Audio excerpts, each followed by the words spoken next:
Assalamu alaikum wa rahmatullahi wa barakatuh. Jama'a barkanmu da wannan lokaci da fatan mun wuni cikin ƙoshin lafiya.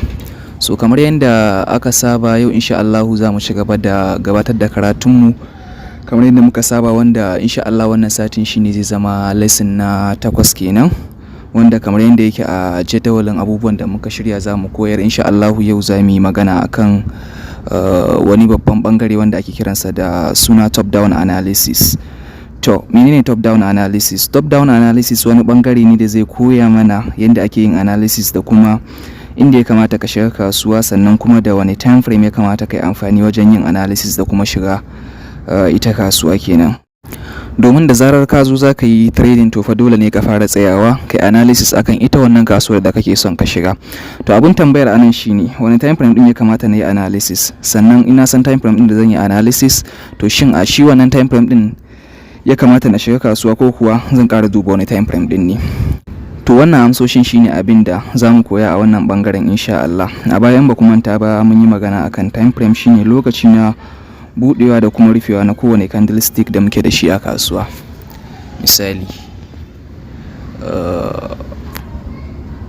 nan gurin su ne time frame ɗinmu, haka ne?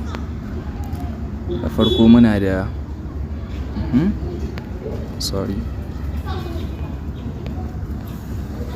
da farko muna da M1. In ka danna shi, wannan shine M1 time frame. Dukkanin candle ɗaya a daidai nan gurin, dukkanin candle ɗaya yana yin minti ɗaya ne. In candle ya buɗe to zai yi minti ɗaya kafin nan ya rufe wani candle ɗin ya buɗe. Haka yake kasancewa a M5, shi ma wannan candlestick ɗin bullish da bearish nan kowane ɗaya in ya buɗe zai yi minti 5 kafin ya kulle. Haka ma M15, M30, H1, H4, daily, weekly, monthly. To duk shine abin da time frame yake abin nan. Duk mun riga mun yi bayanin su a kasuwa. So za mu ci gaba da abin nan ɗinmu. A matsayinka na price action trader, a lokacin da za ka yi trading to akwai time frames din da ya wajaba a kanka da ka duba kafin ka yi placing order na buy ko sell. Kafin mu je bayani akan waɗannan time frame din da za ka duba kafin ka shiga kasuwa, ya kamata ka san kai wane irin trader ne, domin muna da traders kala-kala. Akwai wanda muke kira da scalpers, akwai day traders, akwai swing traders, akwai long term traders. So a takaice waɗannan su ne kalolin traders guda 4 da muke da su, kuma insha Allah zuwa gaba za mu yi bayanin kowanne daga ciki, sannan kuma da yanda kowanne daga cikin su yake yin analysis da kuma shiga kasuwa, domin kowanne yanayin trading din su ya bambanta da na dan uwansa. So a yanzu za mu dauka guda biyu daga ciki, su ne masu trading na scalping kenan da kuma long term traders, sai mu yi bayanin yadda suke analysis da kuma shiga kasuwa karkashin top down analysis. To a matsayinka na swing trader ko kuma long term trader, da zaran ka zo ka shiga MetaTrader ɗinka za ka fara yin analysis.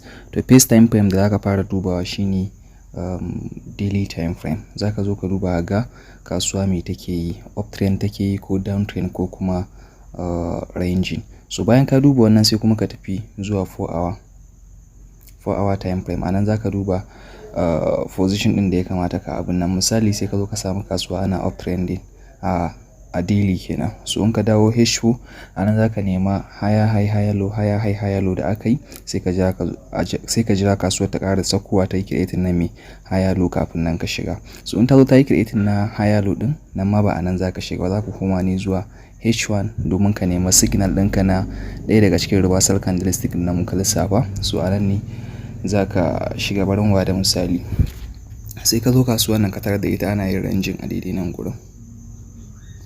Misali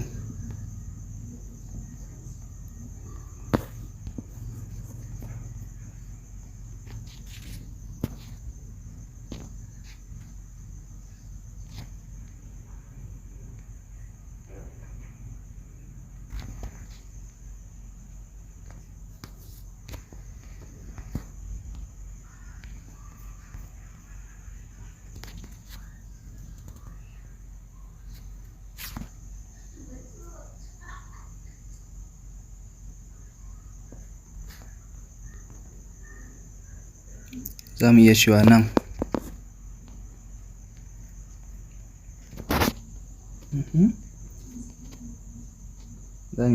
muna da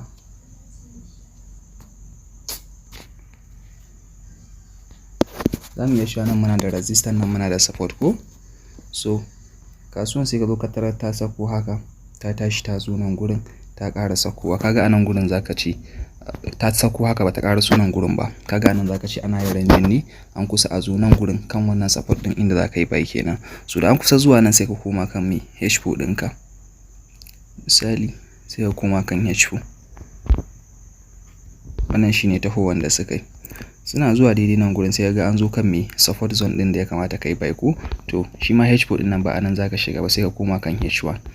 Kana zuwa H1 sai ka nema okay wannan rectangle na sa da sun goge, so ina jin nan daidai gurin sai ka zo tun daga nan gurin kaga sun fitar ma da shidan za a yi reverse, so anan ya kamata ka shiga.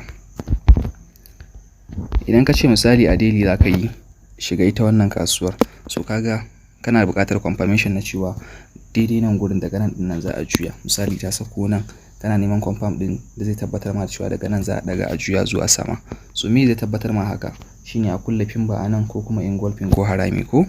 So kaga sun yi ga karami ga babba an samu engulfing ko, zaka ce to sai an zo daidai nan gurin kullewa wannan candle din shi ya tabbatar ma da cewa support zone din nan ba breaking din sa su yi ba, daga nan juya za su, kaga anan zaka shiga kenan. So amma an kai amfani da strategy shi top down analysis, kaga ka koma kan H1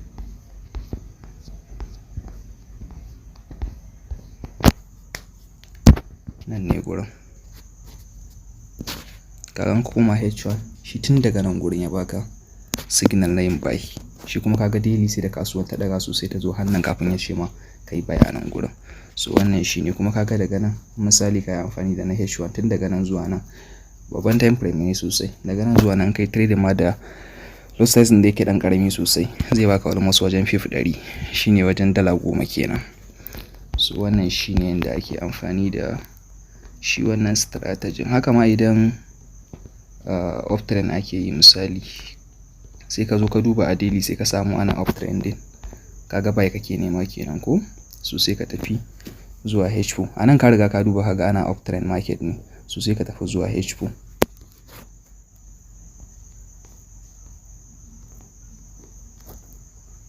Nan ne uptrend din da ake ko, an yi higher high higher low higher high higher low higher high higher low, haka suke yi. So misali sai ka zo ka samu market din a daidai nan gurin, nan gaba duk bai faru ba nan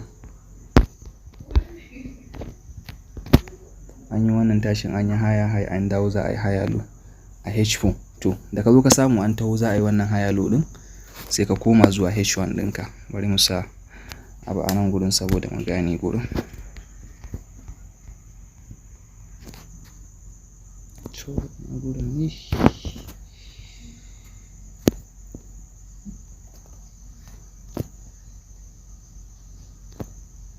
sai ga an taho za a yi nan, kawai abin da aka yi sai kai switching zuwa H1.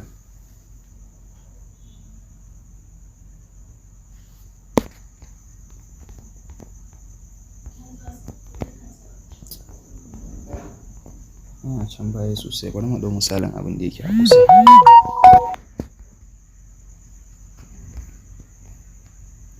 Bari mu ɗau wannan uptrending ɗin da aka yi.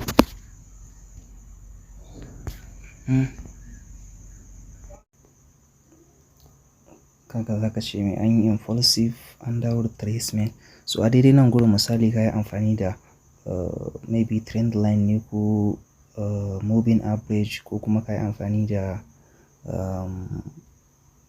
ya sunanta ne Fibonacci retracement, ko kuma ka yi amfani da market structure na cewa an yi higher high za a dawo a yi higher low, sai tabbatar ma da cewa market ɗin dai daga nan gurin za ta daga. So abin da za ka yi kawai in ka zo nan za ka koma kan time frame ɗin da yake ƙasa da wannan shine misali H1, sai ka nema signal ɗinka a gurin. Bari mu gani misali kaga in ka ce za ka yi amfani da shi wannan time frame ɗin wajen shiga, kaga da aka zo market ɗin ta sako haka sai ta kulla wannan candle ɗin ta kulla wannan, kaga an yi tweezers a gurin kenan. Kai da kake amfani da iya wannan time frame ɗin sai an zo daidai nan gurin, anan candle ɗin ya kulle, so sai da ya kulle anan sannan ya baka confirmation ɗin cewa market ɗin daga nan ɗagawa za ta yi. Amma an kai top down ɗinka za ga tun kafin a zo gurin misali bari za mu yi highlighting ɗinsa a H1. Ka kulle wannan candle ɗin So bari mu koma time frame ɗin H1. Bari mu makin ɗin wajen.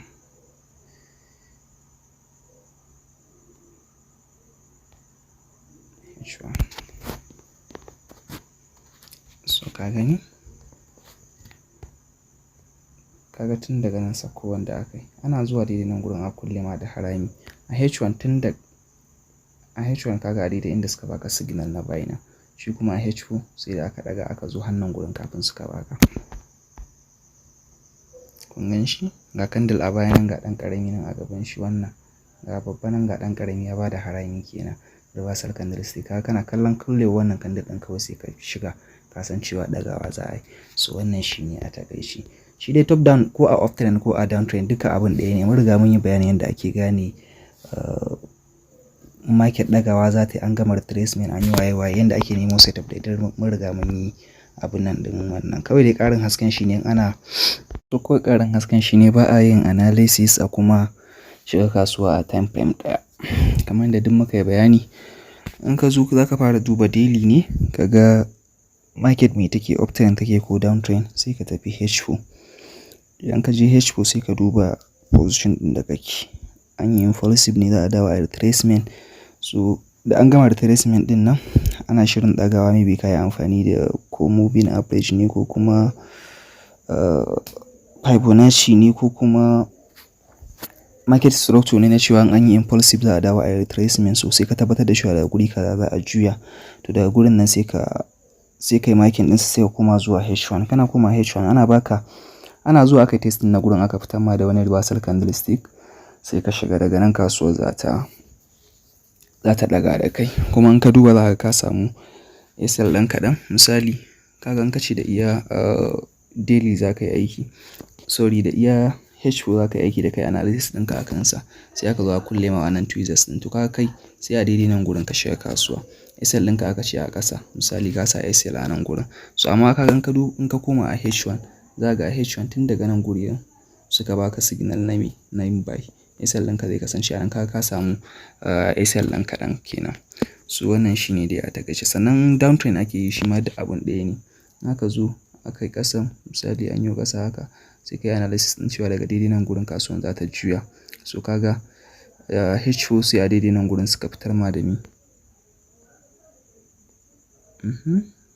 tweezers ne ko a daidai nan gurin suka fitar ma da shi. To amma da za ka duba a H1 maybe tun daga daidai nan gurin suka baka signal na yin selling tun daga daidai nan wajejen. So wannan shi ne. Haka kuma idan scalping kake, wannan na long ne, shi ne ake duba da daily da H4 da H1. Idan kuma scalping kake yi, za mu zo a bidiyon mu na gaba, shi ne za mu yi bayani akan scalping din da long da waye duk rabe-raben traders nan duk za mu yi magana akan su insha Allah.